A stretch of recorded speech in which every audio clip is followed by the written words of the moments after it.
Nizamuddin sir நிறைய விமர்சனங்களை முன்வைத்திருக்கிறார்கள். 4 ஆண்டுகள் பூர்த்தி அடைந்திருக்கிறது. 400 நாட்கள் நடந்திருக்க வேண்டும் சட்டப்பேரவை. ஆனால் நடந்திருப்பதோ 116 நாட்கள் மட்டும்தான். எதிர்க்கட்சி உறுப்பினர்கள் பேசும்போது ஒளிபரப்புவது கிடையாது அவர்களுடைய பேச்சை. சபாநாயகர் குறுக்கீடு செய்கிறார், ஒருதலைபட்சமாக செயல்படுகிறார். ஒரே நாளில் 4 மானிய கோரிக்கை, 4 துறைகள் மீதான விவாதம் நடக்கிறது. இப்படிங்கிறதெல்லாம் எதிர்க்கட்சி தலைவர் முன்வைத்திருக்கக்கூடிய குற்றச்சாட்டு. அவர் இன்னைக்கு கூட இதெல்லாம் சொல்லியிருக்கார். முதல்ல இதெல்லாம் அவர் சொல்லியிருக்கக்கூடியதில் நியாயம் இருக்குதா அப்படிங்கிறத நீங்கள் கொஞ்சம் சொல்லணும். இல்லை, அதாவதுங்க, ஒரு சபாநாயகர் மீது கோரிக்கைகள் வைப்பதோ, எதிர்க்கட்சிகள் கூட நேரம் ஒதுக்க வேண்டும் என்று எதிர்க்கட்சிகள் கேட்பதோ ஜனநாயக மரபு. அதை நம்ம குற்றமாக சொல்ல முடியாது.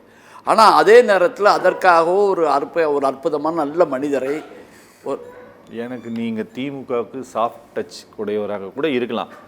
ஆனால் ஒரு எதிர்க்கட்சி தலைவராக இபிஎஸ் சொல்லி இருக்கக்கூடிய குற்றச்சாட்டுகளில் ஓரளவாவது நியாயம் இருக்கான்னு கொஞ்சம் மனசாட்சியோட சொல்லி. இல்லை, அப்படி அதாவது சபாநாயகரை பொறுத்த வரைக்கும் எல்லோரையும் நிறந்து மரியாதை கொடுத்து ரொம்ப இலகுவாக போகக்கூடிய மனப்பான்மை கொண்டவர் தான். சரி. ஏன்னா அப்பாவை பொறுத்தவரை எனக்கு இவர் சபாநாயகராக வந்த பிறகு எனக்கு பழக்கம் இல்லை.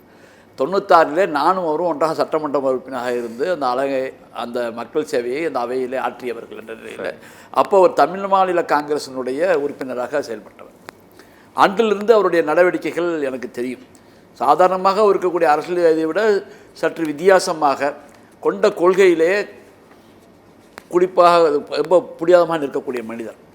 அது மட்டுமல்ல, தன்னுடைய நிலையை தாண்டி விவசாயிகளுக்காகவும் தாமிரபரணி நீர் பிரச்சனைக்காகவும் தொடர்ந்து குரல் கொடுத்து இதுக்காக பொதுநல வழக்கெல்லாம் போட்டு நடக்கக்கூடிய ஒரு மனிதராகத்தான் இருந்தார். யாரையுமே சாதாரண எளிமையான மனிதருக்குள்ள நல்ல மரியாதை கொடுத்து எந்திரிச்சு நின்று மதிக்கக்கூடியவர்.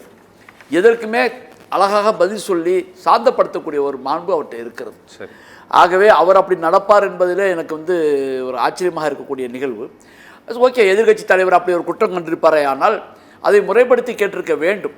ஒரு அழகாக நல்ல சபாநாயகர், மரியாதைக்குரிய சபாநாயகரை இழிவுபடுத்தும் விதமாக அவரை நீங்கள் இந்த ஜனவரிலேருந்து இந்த தீர்மானத்தை கொடுத்துருக்குறாங்க. ஃபஸ்ட்டு அதாவது நீ இவரை பதவி ஜெயிக்க மாட்டேன்னு தெரிஞ்சும் அவமானப்படுத்த வேண்டும் என்ற ஒரே நோக்கத்திற்காக தான்.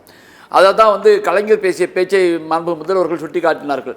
ஒரு தீர்மானத்தை கொடுத்தீங்கன்னா நாளைக்கு நீங்கள் மீண்டும் சந்திக்க வேண்டிய நிகழ்வு வரும், அதை பார்த்து நடந்து கொள்ளுங்கள். நான் 2017 இப்படி ஒரு தீர்மானம் கொடுத்து ப்ளஸ் அதை பற்றி நான் வருந்திய என் கருத்தை இங்கே வெளியிட்டிருக்கிறேன். ஆகவே நடந்ததை வைத்து சொல்கிறேன். என்ன ஒரு சூழ்நிலை இருந்தாலும் அப்போ எதிர்க்கட்சிக்கு பேச வாய்ப்பு கொடுக்காத நிலை, விமர்சிக்கப்பட்ட நிலையாக இருந்தது. எந்த நிலையிலும் நான் இப்படி சொல்லியிருக்கிறேன், நீங்கள் அதை வாபஸ் வாங்கணுங்கிற மாதிரி தான் அவர் பேசியிருக்கிறார். ஸோ இது ஒரு மரபு ரீதியாக மரியாதை ரீதியாக செய்யக்கூடிய காரியங்களை எடுத்தேன் கவிழ்த்தேன் என்பதற்காக, கட்சி பிரச்சனைகளை மறைப்பதற்காக, செங்கோட்டையின் பிரச்சனையை மறைப்பதற்காக செய்யக்கூடிய காரியமாகத்தான் மக்கள் பார்க்கிறார்கள். ஏன்னா அந்த கட்சியில் 1000 பிரச்சனைகள் இருக்குது.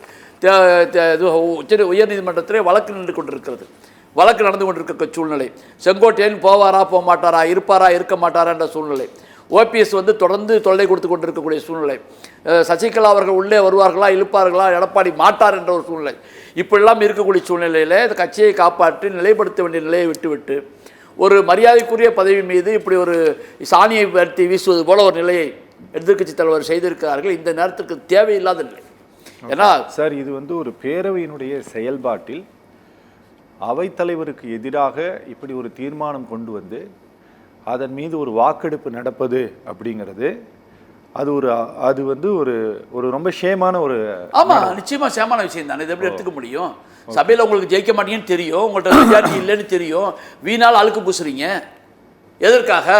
அப்படி என்ன குற்றச்சாட்டு நடந்தது? அதை பிடிச்சி வெளியே தூக்கி போட்டாரா, சஸ்பெண்ட் பண்ணாரா? ஏதாவது நிகழ்வு நடந்துச்சா? போன தடவை பிச்சுட்டு விழுந்தாங்க, அடித்தாங்க, மறிச்சாங்க, கட்டி பிடிச்சி விழுந்த நேரம்லாம் இருக்குது. மைக்கேல் பிடிங்கி வீசப்பட்டது. இவர் வந்த பிறகு எந்த மைக்காவது பிடிங்கி வீசப்பட்டதா? ஓகே, என்ன நிகழ்வு நடந்தது? யாராவது வெளியே நிறுத்தி வச்சாரு, காவலரை பயன்படுத்தினார், சட்டமன்ற காவலரை பயன்படுத்தினார், எதுவுமே எந்த நிகழ்வுமே நடக்கலையே சார். உங்கள் குறைகளை சொல்லுங்க, நீங்கள் மேற்கொண்டு நேரம் கேளுங்க. எதிர்கட்சிக்கு நேரம் ஒதுக்க வேண்டியது அரசனுடைய கடமை. ஓகே, 100 நாள் பத்தாது, நீங்க நடத்திருக்கணும், இனியாவது நடத்துங்க, இந்த கூட்டத்தோட கூட நடத்துங்கன்னு கேளுங்க. ஓகே, அலுவல் ஆய்வு கூடத்துக்கு போங்க. அலுவல் ஆய்வு கூடத்துக்கு போக மாட்டேன்னு புறக்கணிச்சிடுறீங்க. எப்படி நடக்கும்? அலுவல் ஆய்வு கூடத்துக்கு போக வேண்டும், அதில் கூடவா நடத்தணும், ஒரு நாளைக்கு 4 மாளிகை கோரிக்கை வைக்கக்கூடாது. கேளுங்க, மக்கள் பிரச்சனை பேசுறது கூடுதல் நேரம் வேணும், கேளுங்க.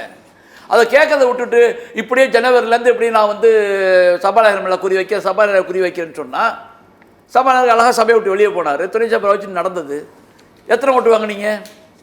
நடக்காதுன்னு தெரியும்ல. அப்ப தெரிஞ்சும் நீங்கள் ஒரு அழுக்கை பூசுவதற்கான ஒரு நிலையை தான் எடுத்திருக்கிறது தான் சொல்ல வேண்டும். ஏன்னா அவர் கடந்த காலத்தில் எல்லாரும் பார்க்குறாங்க, ஒரு சுயேட்சையாக நின்று ராதாபுரம் தொகுதியில் ஜெயிக்கக்கூடிய மக்கள் செல்வாக்கை பெற்றவர். இந்த பக்கம் திமுக கூட்டணி, அண்ணா திமுக கூட்டணி என்ற நிலையிலேயும் தனி ஒரு மனிதனாக பெரும் செல்வாக்கு படைத்த அல்லது செல்வ வளம் படைத்தவரும் கிடையாது, சாமானியர்.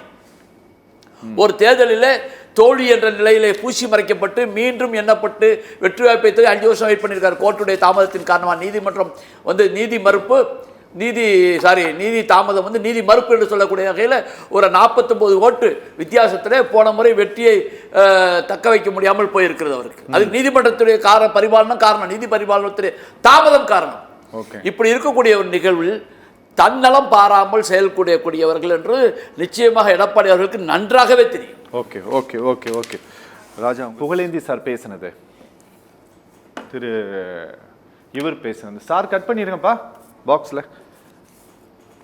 பொன் வில்சன் பேசினது, நீங்கள் முதல் சுற்றுல பேசுனீங்கல்ல, இப்போ ஏதாவது கொஞ்சம் மாறி இருக்கீங்களா? நான் மாறல சார். மாறல, நான் தெளிவாக இருக்கேன். அதாவதுங்க அவர் சொல்கிறதெல்லாம் சரி. நீங்கள் 10 நாள் இல்லை 100 நாள் கேட்குறீங்க, நியாயமான கோரிக்கை. அல்லது உங்களை பற்றி நீங்கள் குறை கண்டிருக்கீங்க, என்னுடைய ஒளிபரப்பல்ல நீங்கள் குறை கண்டிருக்கீங்க, கேளுங்க. சபாநாயகர் வந்து குறுக்கிட்டு பேசுவாங்க, அமைச்சர் பதில் சொல்லட்டும், கேளுங்க. அதுக்கு விடை நம்பிக்கையில்லா தீர்மானமா என்பதுதான் என்னுடைய கேள்வி.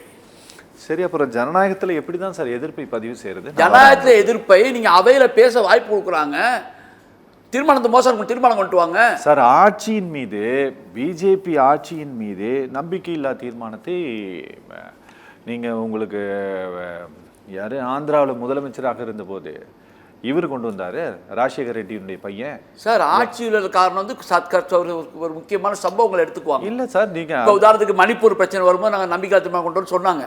அதெல்லாம் வந்து மரணங்கள் நடந்தன. அவையில் கொடுக்கிற உரிமைகளுக்கு முதல்ல நீங்கள் அந்த மாதிரி நடைபெற கொண்டு வந்தீங்களா? எடுத்தெடுப்பில் நேராக அவங்க கட்சி பிரச்சனை மறைக்கிறதுக்காக நேராக கூட நீங்கள் நம்பிக்கை தீர்மானத்தை கொண்டு வரீங்க. நீங்கள் செஞ்சது நீங்கள் கேட்டது தப்புன்னு சொன்னீங்க சார். நிஜாமுதீன் சார், நீங்கள் கொஞ்சம் நியாயத்தை நீங்கள் புரிஞ்சு, நியாயத்தை நீங்கள் வரலாற்றில் வந்து நடந்ததை யாருங்க மறக்க முடியாது.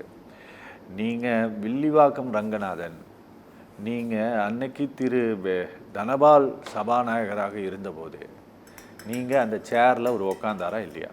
தவறு நடந்ததா இல்லையா? நடந்தது. இவங்க என்ன கேக்குறாங்க? அப்படி கிடையாது. இவங்க என்ன கேக்குறாங்க? இவங்க அப்படி யாரும் பண்ணலையே. அதிமுகவில் யாரும் என்ன பண்ணல? திமுகவில் நடந்தது போல இவங்க யாரும் அந்த மாதிரி சபாநாயகர் நடந்துக்கலையே சார். அந்த மாதிரி சபாநாயகர் நடந்துக்கலையே. இருங்க 96 சட்டமன்ற உறுப்பினர் போய் வீரபாண்டி ஆரம்பத்தை மூக்கல குத்தி உடைச்சி ரத்த உற வச்சாங்களா பாராளுமன்ற சட்டமன்றத்தில் 5 பேர் இருந்துகிட்டு, வெறும் 5 திமுக உறுப்பினர் இருந்துகிட்டு மாண்புமிகு அமைச்சர் அப்ப இருந்த அமைச்சர் வீரபாண்டி ஆறுமுகத்தை மூக்கில் குத்தி ரத்தம் வர வச்சு, சில்லி மூக்கு பேய வச்சு ரத்தம் வர வச்சாங்களா இல்லையா? 5 பேர். அவன் பாக்கி பேர் நினைச்சா அவர் உயிரை பாதிச்சிருக்குமே. அப்பவும் நினைச்சாங்களே. கலைஞர் வந்து பட்ஜெட்டை படிக்கும்போது கிழிச்சு போட்டாங்கல்ல, ஏன் நடக்கல சார்?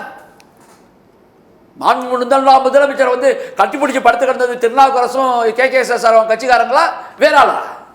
திமுக கட்டிப்பிடிச்சு படுத்து கிடந்தானா? என்ன சார் பேசுறீங்க? வானாள அதிகாரம் சொல்லிட்டு தீர்ப்பு கொடுத்தது யாரு?